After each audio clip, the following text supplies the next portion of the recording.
What's up, you guys? Welcome once again to the TechCity Podcast. It's another very exciting conversation I'm about to have, and a very insightful one and an educative one as well. We trust that today's episode is going to benefit you in more ways than you can imagine. Now, if it was not obvious already, my name is Belarus Okoje-Duruji. And I'm Tega Audio.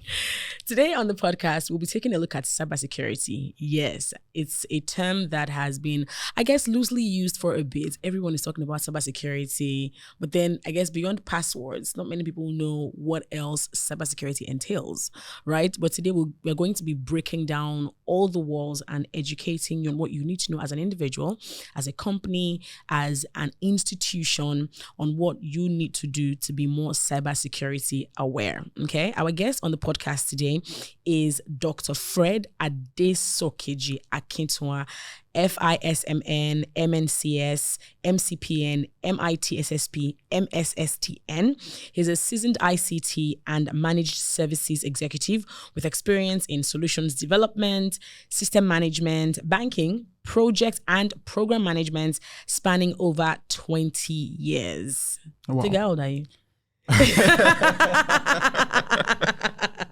That's an interesting question. He's also, Dr. Fred is also the General Managing Director and CEO of Figures Group of companies, a conglomerate of companies with focus on information and communication technology, ICT, real estate, consultancy, fintech, and microcredit management. He's a business development professional, and he's got experience and background from schools like Stanford University, the US, and the Owner Management Program, OMP, of LBS, Lagos Business School. And he holds honorary degrees across some of the world's prestigious institutions. And he's been pivotal to government projects at state and federal levels. So you know that the person that we have here today is no small fry. Welcome, Dr. Fred, to the TechCity Podcast. Good day. It's a pleasure meeting you. It's a pleasure to be here on this program. Thank you for Thank coming. you very much. I appreciate you guys. All right. Your bio is actually really, really interesting. And intimidating as well. Thank you. Okay, Sure. so as a professional in the cybersecurity space, I would like to ask, I would like to know, what is cybersecurity? Because there's some people that just, go into the whole, tech space, trying to say they want to learn more and all that, and they really do not know what cybersecurity is. So please tell us what cybersecurity is. Thank you very much. Now, cybersecurity is the practice of protecting your systems, your networks, your programs from digital attack. It's just the word security. How do you protect your system, your network, your program from digital attack? That's just the basic things about cybersecurity. And basically, it takes about the issue of destroying. The people want to destroy sensitive information. Okay. The attackers want to get your system down. The attacker want to interrupt your normal systems. Attacker want to put you in the place whereby you're going to be running helter-skelter. Therefore, what do you do? It's just a way of protecting yourself from from attackers from accessing your system. That is all about cybersecurity. And because the whole world is now becoming connected on the network, we have one cyber highway, which is more or less great, internet. Everybody want to get internet. And internet is a super highway, which everybody is also doing.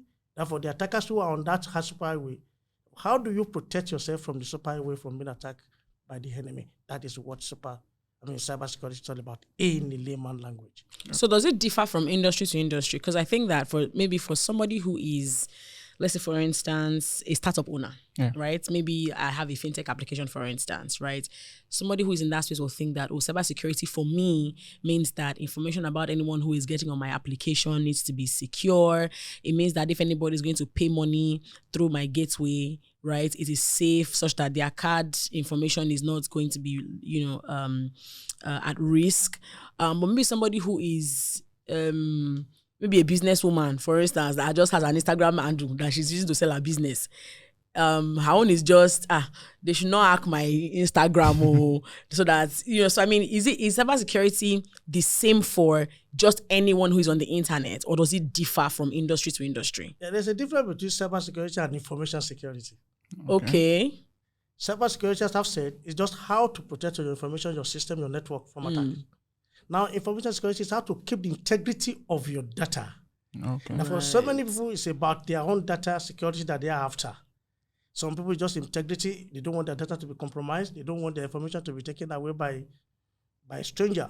But those ones are information security. But cyber security is generally how do I keep my system away from attackers? That is just the difference between the two. Okay. Right. So speaking, Many people now mistakenly intercept or more or less switch between information security and cyber security. Information security basically is integrity of the data, and at the same time talks about how you can keep the confidentiality. There's some information that should not get out. Yeah. Those ones are about to keep your confidentiality, then integrity of your data. That is information security. But keeping your system, everything from attack is cyber security. From the word cyber, which is the cyberspace. Okay. So speaking of being attacked, what is the easiest way of being attacked on this cyberspace? You know, it all depends.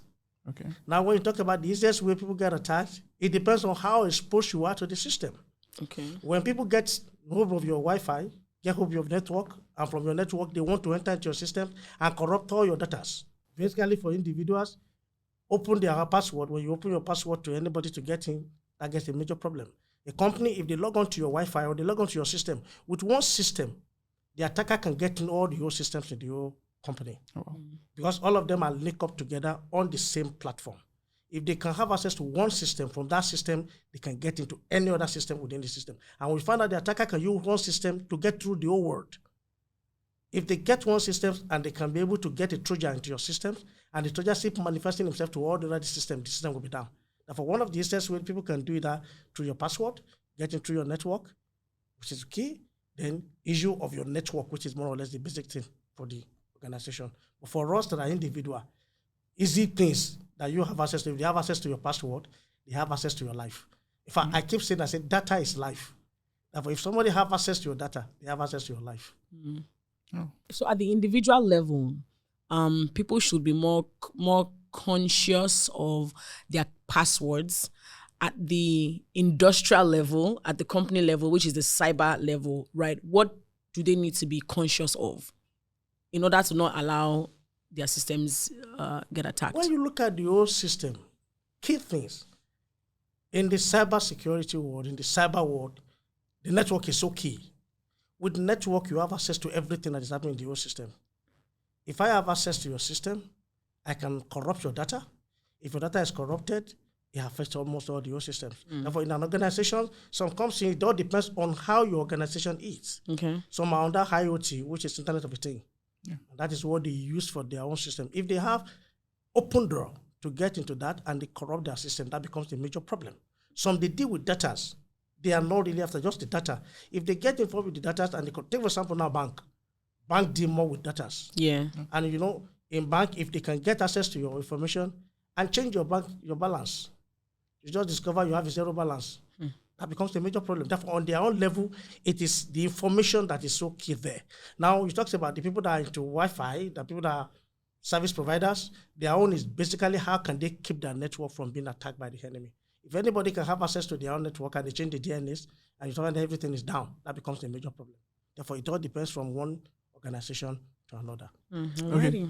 So, having access to your network, I had a conversation with a developer one time, and he was like, your information or your cyberspace can't really be fully protected because if it takes a dedicated hacker to get into your space, because the best thing you can do as a developer is to make it hard for them to penetrate into your space. So what do you have to say that? Is it that you can't fully say your space is 100% secure? Life is not 100% secure. Well, for starters. And you know, security comes in based on several things. Insiders information is one of the most dangerous things you need to avoid.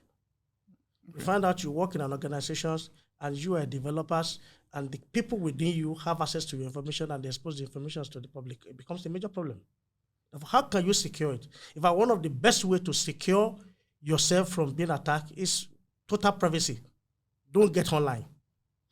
Because as you get online, you drop some footprint, you drop some information. People use that one to also get in touch with you. But again, there's a way you can protect yourself from being attacked. And one of the best ways for you to look at it, don't just share your information with everybody. Right. Now, take for example, now for individuals, some people just give their card, the ATM card, you just give it to your driver to go and withdraw for you, and you release your PIN. And that becomes a major problem. Or here you are using a system, and because you have a staff that are working in the same organization, you just share the same system. So this is my password, log on to my system. And before you are using flash disk, somebody just use the flash disk and put it using your USB and just put a Trojan on your system. Or you connect a public Wi-Fi, you are traveling in the airport, you see a public Wi-Fi, you just plug in there, and from there you disclose your confidential information to the public. You find out, do we say the whole world can be 100% secure? Yes or no? As long as we are connected to one another, information can filter out. And once information filters out, security becomes compromised. And therefore, can we say 100%? To some extent, no. But at least there's a way you can prevent yourself from being attacked. So you said that, of course, everybody wants to sort of be online. Everyone wants to have, people leave digital footprints. For a generation right now who want to be on TikTok all the time, they want to have Instagram handles. You even see that organizations are constantly trying to see how they can have, platforms where their customers can reach them. So they're having Instagram, they're having Twitter, they're having Facebook, all of these things. Everyone wants to be online. Everyone wants to be on digital, so there's the need for that. And there are good reasons for that. For some, it's customer feedback and all of that. Yeah. How can we manage the need and the necessity to be online with the fact that there is still that fear and that dark cloud that is over that digital presence that everyone needs and has? Yes, having your footprints, it's a key thing. Everybody wants to build a social profile. Yeah. Very fantastic. But you have to be very careful what you drop online. You have to be very careful. There are some sites you should not get into. If you use your search engine to just look at it, find about your profile, anyone that is compromised, find a way to delete it, get it off. Not every social media access you should log into. Not every system that is available that you should come into. As much as you are coming in, you want to have a footprint, you want to look good, you want to also project yourself to the world, do it in a safe way. As much as possible, there are some sites that are not safe for you. Once you discover that, run away from that. Then there's some, as much as possible, when you know there's some old information that you don't know or you don't need, delete them. Several people have different accounts that they are not using, dormant. Delete dormant account. In fact, even in the normal information security, many of those hackers or many of those people that do fraud, they use most of the accounts that are dormant in the bank. Once they get dormant, they log on to that place, they can take money out of it because it's dormant. Therefore, there's some account you create. You don't create several accounts online. If you know you don't need that account, you don't need to create it. And if you're done creating, please delete. And as much as possible, when you log on to a public system, don't save your password on that system. Some people just log on, and by the time they log on to their own, to their email, they save there. Because the system will come with a cookie. Password. Why would you save your password on a public system? If you do that, anybody log on to that system and pick your password, they can as well do the same thing that you are doing, like yours. And that's becoming a major problem. Therefore, as much as possible, you do that off. Then, again, if you have your personal system, make sure you update them regularly. Update is so key. Remind me later. It's so key. And before you post anything, please think. Okay. You are here, everybody is asking for this one, send me all this one, send that. Before you just send your information to the public, please think. Think about the implication. If this information get out, what will be the implication to me? Again, there's some information you should not share on the public survey. As much as possible, they said the best way to live well is to be in privacy. But if you want to be in privacy too, you have to look at where the price of your footprint online and at the same time living safe. The choice is yours. Absolutely. There you have it, guys. One of the major, like he said, one of the major factors to being hacked online is negligence. Absolutely. You understand? When you're negligent about, everything around you on the space, what he meant by digital footprints is, just leaving different traces that you're online everywhere, carelessly without having to think about it coming back to you. So I think everybody should actually, learn how to, be watchful of what you post out there. When it comes to SMEs and, some small companies, medium-sized businesses, and everything. Those companies are not really what we call big data users. So why is cybersecurity important for them to, be, aware of the whole, space? As I've said, I came up to this conclusion that data is life. Yes. Why is your life important to you? Big company, big data. What is big data? Getting all information all across, simple data that grow exponentially based on usage. But on people, they don't really do that. They have few things, but they still have their information online. Now, you are here, you have an account. Why don't you just open your password and your PIN to anybody? If anybody pick your PIN and pick your password, they can as well wipe away your money. Why do you not need to take care of that? It's so key because having this at the back of our mind, the foundation of what we should discuss here today is to have it at the back of our mind that data is life. Yeah. Either big data or small data. Data is life. It now depends on that kind of data that you have access to. That's why we look at it. What is so peculiar to you now? You can imagine now, if you are logging on now, you just log on the social media and you see somebody posting your new picture online. How will you feel? Is that not data? Yes. But you are not a big company. But that one can destroy your image and destroy your brand. Therefore, you now find out, why do we need to secure it? We need to secure it because our data is life. Not information. You don't allow anybody to just come into your space. The cyber world is a very big world. It's a big highway. Protect your space. No matter how big, no matter how small. It all depends on how valuable you see your life. And once you come to this conclusion that data is life, you protect it with everything. That's why other organizations may spend much money enrolling a lot of people to come and do. But you know, SME may not have enough money to protect their data. What do? Training. Okay. Tell their staff. You call staff, train them. There's some staff that should not there's some system that should not go out. If you are in an organization, there's some system that should not go out. If there are some that must go out, there are some systems that either you disable the USB so that nobody else can just use any USB to just log on to the system. Because if they just come up with any USB and they plug in virus on your system and you plug it to the network, it can cause a lot of damage to the whole institution. Yes. Therefore, you look at that. And at the same time, there's need for you to have a backup. Back up your data regularly.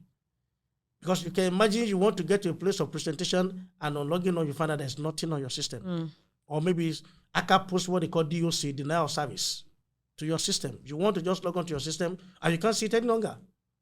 Or you are logging onto your system and somebody is hijacking what you are seeing. You just see yourself that somebody is the one working on your system while you are the one that opened your system. What do you do at that level? What do? You train your staffs. You let them know these are the area you should not get to. These are the things you need to do. And as much as possible, small organizations to have what they call firewall. Okay. Yeah. Get a firewall, get antivirus, then create an action plan for mobile. There are some organizations that will never allow you to come up with your mobile plug into the network. It all depends on the policy. There must be a policy formation for security. If you don't have policy, it will be a major issue. There are some networks that you now see everybody can just come in, you share your password with them. Oh, sorry, can I log on to your Wi-Fi? You share your password and people log in there. In the process of sharing your Wi-Fi, anybody can also come in there and plug into your network and attack your system. Okay. Therefore, as much as possible, there are some people you may not, if you are not a staff and you don't have anything to do with an organization, why should you share your Wi-Fi password? In fact, I see that some companies have like multiple passwords. So they will tell you, okay, this one is like for public use, but some others are only for like members of staff. They have like different Wi-Fi. Most of the times on Wi-Fi, when you want people to use it, just give them a user password, which could be just open. At that level, there will be a different network from the one that the organization is going to use. Right. But again, if you connect them together, some guys can be so good that they can go through the back door to enter the main network.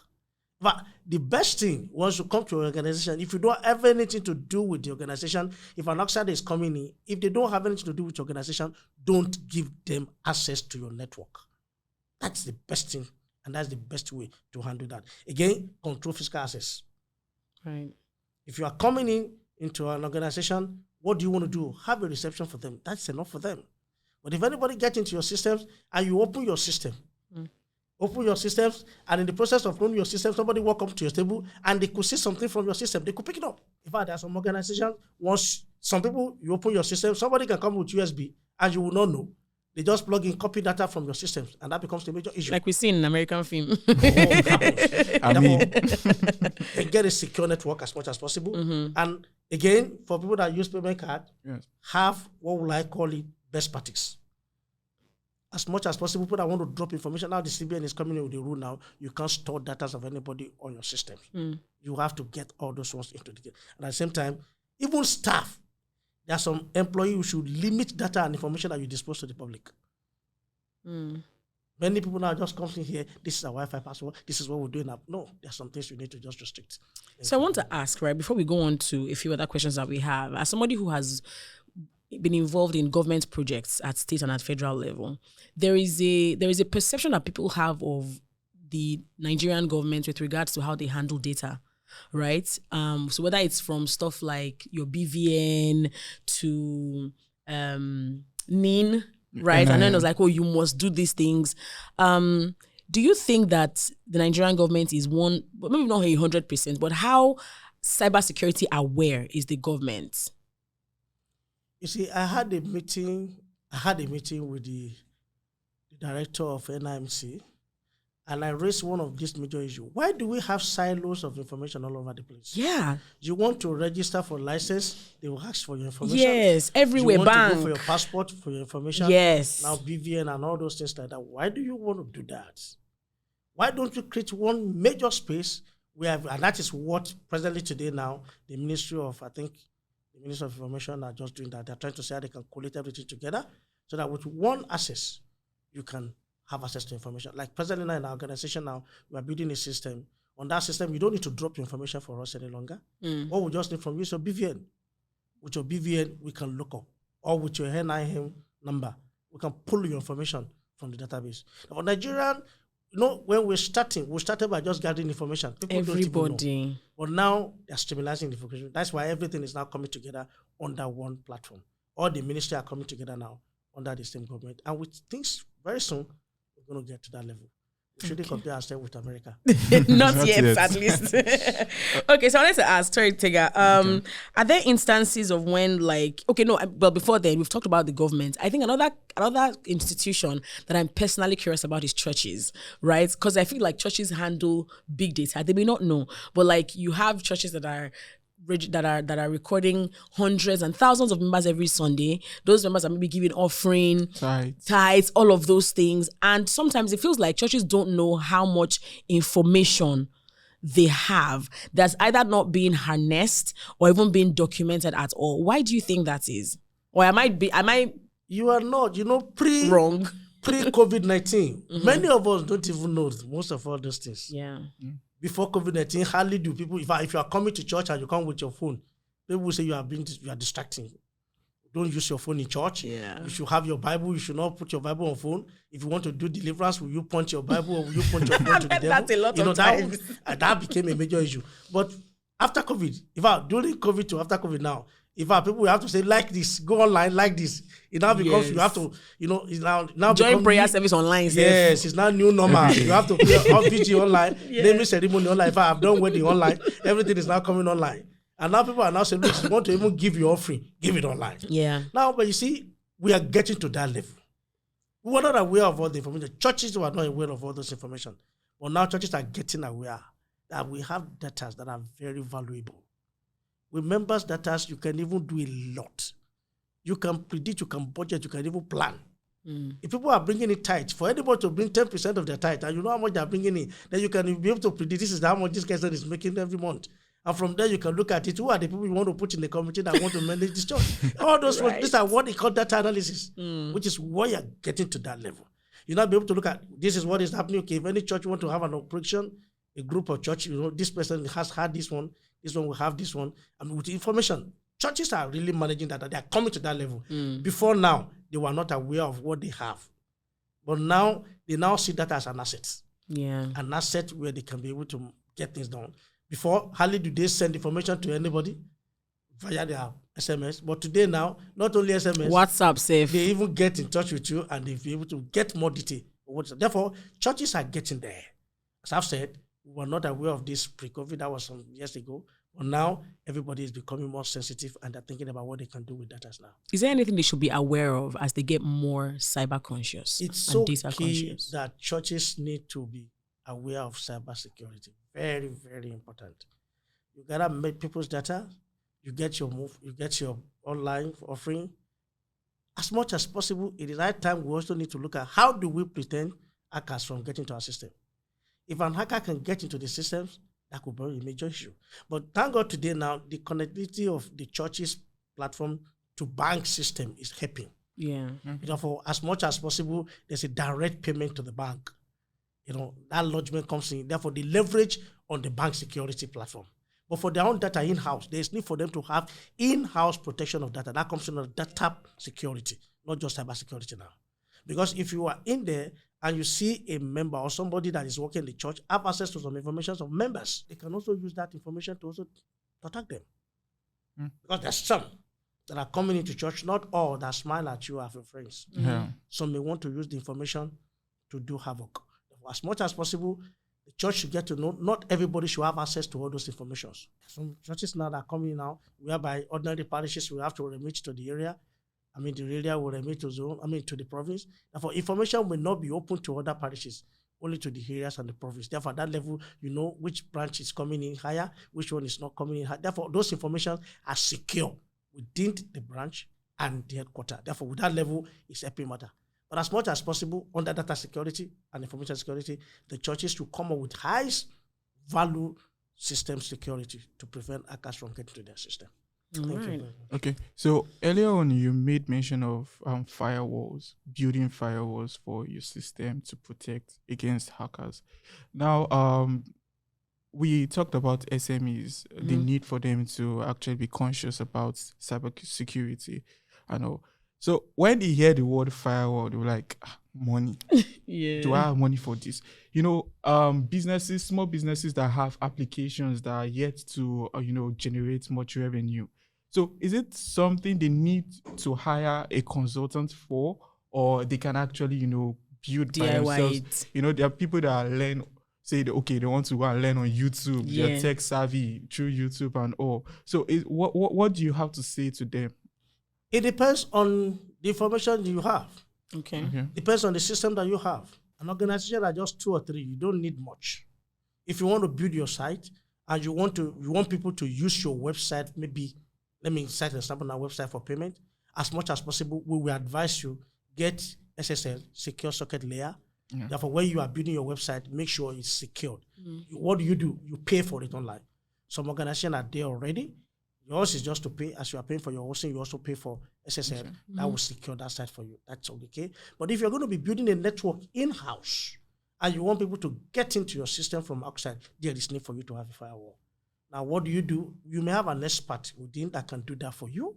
If you don't have, it's not a major, too expensive a project. You can also get outside as a consultant that can work with you to build a beautiful site. Can you give us just a figure? It depends. There is no figure given. Bella always wants to know I how like to know much. the figures because that's what of course informs people's decisions at the end of the day. It all depends on what you are doing.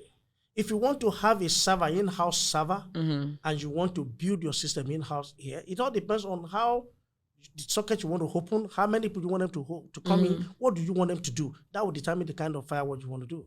But if you're going to be hosting with outsiders, you may not be the one to disturb yourself about the firewall. It's not their responsibility, the data center, to do the data wall. The firewall.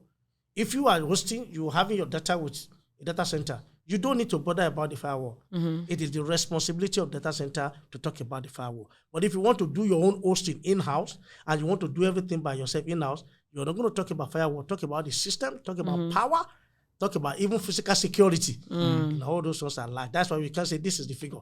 It all depends on what you want to do. So I'm curious. You've gotten education across universities in this area of IT. For anyone who perhaps wants to study cybersecurity, would you advise that they go for it? Is it expensive? And then typically, of course, I want to study this because I want to get a job, right? What are the prospects? What are the job prospects in cybersecurity? To be sincere with you, cybersecurity is the real thing. It's the world is getting connected, and therefore people need to be more secured. And one of the major things is that if you want to study cybersecurity, you must be science-based. Okay. Or have passion for that. Because I won't, it's science-based, it's a science-based course. If you don't like maths, you don't like anything on science, and you want to do cybersecurity, that may be a little bit difficult. But that is the basic things. You must be conscious of this science-based mindset. Then you must love what we call problem solving. Ability for you to be able to see problem and say how you can be able to do that. Again, there's what they call ethical hacking. It's another way.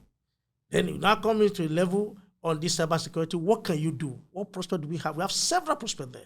We have people at network. If you grow to a level, you can become a network security engineer. Whereby you protect a network. It all depends on the organization where you are. You can be a cybersecurity analyst, analyze what is happening in the cyber world, and yours is just to educate the world. And you can also come to a security architect. You build how the security will need to be. Now we're talking about how do you do firewall? How do you, somebody must come up with an architect, study your system and recommend for you what you need to do. Then you come to, you now grow to a level where you become chief, we call it chief information officer or chief security officer of the organization. You have information security manager, you have cyber security engineer, you have issue of application security engineer. We have several things. Therefore, the prospect is large.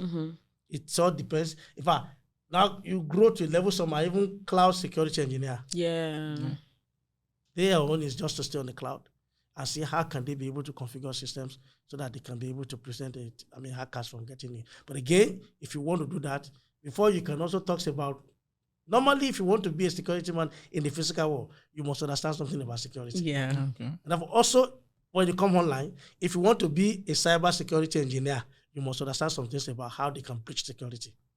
Therefore, we also advise study hacking. You need to know much about hacking so that you can be able to prevent people from hacking your system. Because if you don't know the way the hackers work, how can you prevent it? Actually. Therefore, sometimes it's advisable, do an ethical hacking. An ethical hacking, whereby after you have built your system, hack it. See how can this thing be hacked. And if you can prevent it, then you can know how can you can prevent an outsider from coming to your system. Okay, so any developer can be a cybersecurity Absolutely, consultant. depends on passion. Okay. It depends on passion. If you have passion along that, any developer can be. Passion. Oh, okay. That's interesting. So with a market value of over $300 billion, what would you say is the future of cybersecurity in Nigeria and globally? In fact, very soon, cybersecurity is going to be the major way of, in the next few years, for anybody that want to do any system with you online, cybersecurity will be the major thing they're going to look at. It's even happening now in the bank. In the bank now, there are some now, they will not even allow you, there's some card they will not allow you to use online. You know, they are looking at, hey, vulnerability of this access to their system. Therefore, in Nigeria, we are coming conscious of this fact that, look, cybersecurity becomes the major core of doing business with anybody online. And they also said, in the world, someone said, I was trying to just quote something, they said by 2025, 80% of enterprises will adopt a strategy to unify web cloud services. So that everybody, if you have your own applications, before you can get into the system now, everybody has to consider security. If I'm in the banking system today now, before you can plug into anybody, in fact, many banks don't even allow outsiders. No matter how good your system may be, they will not allow you to plug into their systems. What we used to do then was if you want to plug into the system, we have a separate system where you can plug into. We just give you like a backup. We make it offline. When you are done with screening, then we can push it to the whole live system. But it will come to a level whereby people are so much, because cybersecurity becomes a major issue. If you're not so much conscious and anybody just plug into the own system, for example, now somebody just plug into the bank, and end of the month, now you just discover, look, you cannot just do end of the month because all data has been wiped away. That becomes a major crisis. Therefore, in Nigeria, we are getting to that level. Not because it's a global world. Nigeria cannot work in isolation. If the world is trying to see how they can be able to make themselves relevant when it comes to cybersecurity, Nigeria is not an exception. So just the key aspect. Brilliant. Wow. This has been really, really insightful. Thank you so much for your time on the podcast. It's been very, very informative. I don't particularly love mathematics and all of those things. I may not have a future in cybersecurity. No, there's a future for you. There's a future for you. You don't need to know mathematics. You can be an analyst. I believe in you, Bella. You believe in me, right? I can be an analyst. I also believe in you. I believe in me. Bro, I will not allow you to touch my systems if I happen, please, where's the camera? If I happen to have any, please, you guys should just send me a message on social media. I'm like, don't allow Bella to touch this thing. No matter how she I believe in me. I believe in me. She has already said that she's not good at mathematics. So I believe in her from afar. So from a distance, in it. Thank you very much. What I'm going to say to everybody here, as much as possible, please get an antivirus on your system. Okay. Everybody, as much as possible. Then don't just open your system to anybody. And at the same time, do regular backup and updates. It's very, very important. And again, I want to say this. Because many people are not conscious of this cybersecurity, they just look at it, I don't have any issues, I don't have this. You have a system. If the hacker can hijack your system, what do they want? You have a valuable data. No matter how small. Your life. Your money is data. You can imagine after paying your salary, you just get to the bank, you find out there's no money there. Then you will know that, yes, you need to secure yourself. Yeah. I mean, that becomes so much. Then again, there's what they call this computing power. If you're on a network and they get hold of your network, they can use your network to send a Trojan to the whole world. A young guy sometimes ago hijack one system, and before you realize, from that system that connected to the whole world, send a Trojan, virus all over the whole world. You just love her. You just open your stuff and you say, I just love you. I just love you. And what is just, once you open it, people send you by email. Sometimes they just send you on solicited email. Don't just open any email. Don't just open any attachment. Yeah. Don't just open any link. If you don't have any trusted person sending you information, please don't take. And again, before you log on to any system, look at it very well. If you want to log on to any system where you want to put in your card, check. Is there a padlock there? You see a padlock on the website, which is a sign of SSL. That means it's secured. If there is no padlock there, please don't put your information because that means that place is not secure. Then again, as much as possible, your link is a big fish. Yeah. If everybody gets hold of your link, they can use your link to get to the whole world. Yeah. And as much as possible, please, as much as possible, make things pure, simple as possible. Don't make your life too complicated. Don't try to show everybody by displaying all your information online. Location. Don't, this is it. I want to travel. This is where I am. See my family, everybody is going. Especially on social media. It's so common today now. Everybody just go on social media. They just want to everything. See, we're traveling. We're on our way to America. Now all of us are at the airport, the family. See, the house is empty. What are you saying? You are exposing yourself to the public. And that is security breach. From there, the enemy will be aware. Not just online hackers now, even physical hackers. You are telling them like this is what is really happening. Now the whole world is also coming in now. You look at this IoT. Many people are coming to a level now with your retainer, you can open the door. Yeah. With your finger, you can open your door. Now you can imagine if anybody gets in touch into your IoT and compromise your systems, and you're about to come inside, you just do your eyes like this and your eyes is not recognized any longer. You wave your hand is no more going to open the door. What happened? You'll be locked outside.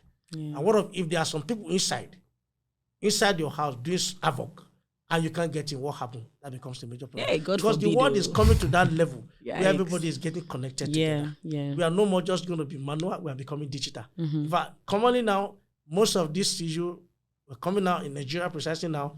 They're coming out with this meter, the meter that can talk to themselves. Yes. You want to recharge, automatically your system will just alert the power horse that look, hey, there is no power. And the power will automatically be transferred to your meter while your account will be debited. Now, if somebody now compromise and have access to that information and is now using your account to also power their own meter, their own house, what do you do? All those issues are key. Therefore, everybody is now in this web. Yeah. And as much as possible, the consciousness of the fact that, look, this world is not just for them. It is for us. Absolutely. Everybody needs to be conscious of this. Yes, indeed. So this is also a direct message to African parents. Please, I mean no shade, that do not send every WhatsApp podcast link that To you everyone, see, like, go any forward scholarship link that you everything. see, it's not every scholarship link that you see that you send. Please, I take or beg you. We are sure that they've gotten the message. Thank you again, Doctor, for coming on the podcast today. We appreciate your time. Wherever you have listened to this podcast on, please ensure that you like, subscribe, and also leave a comments below. Would like to hear from you what your takeaways are on this podcast on cybersecurity awareness. Again, I am Bella Rose Okoje Duruji. And take our dear. And thank you to Doctor for coming on the podcast. Thank you. Thank you. Appreciate it. Bye, guys. Take care.